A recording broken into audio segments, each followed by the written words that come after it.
புதுச்சேரியில் கல்வி வேலைவாய்ப்பில் 10% இடஒதுக்கீடு வழங்க வலியுறுத்தி 100க்கும் மேற்பட்ட மீனவர்கள் கடல் அலையில் நின்று மனித சங்கிலி போராட்டத்தில் ஈடுபட்டனர்.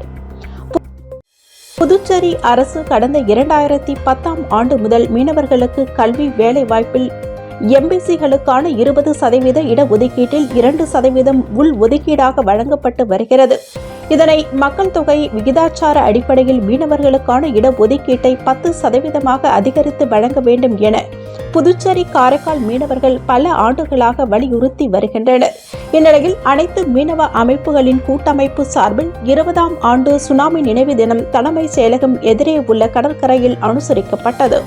இதைத் தொடர்ந்து கல்வி வேலைவாய்ப்பில் 10% இடஒதுக்கீடு வழங்க வலியுறுத்தி 100க்கும் மேற்பட்ட பெண்கள் 100க்கும் மேற்பட்ட மீனவர்கள் கோரிக்கைகள் அடங்கிய பதாகைகளை கையில் ஏந்தியபடி கடல் அலையில் நின்று மனித சங்கிலி ஆர்ப்பாட்டத்தில் ஈடுபட்டனர்.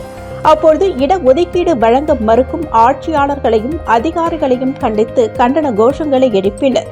சுனாமி நினைவு தினத்தன்று மீனவர்கள் போராட்டத்தில் ஈடுபட்டுள்ள சம்பவம் புதுச்சேரியில் பரபரப்பை ஏற்படுத்தியுள்ளது.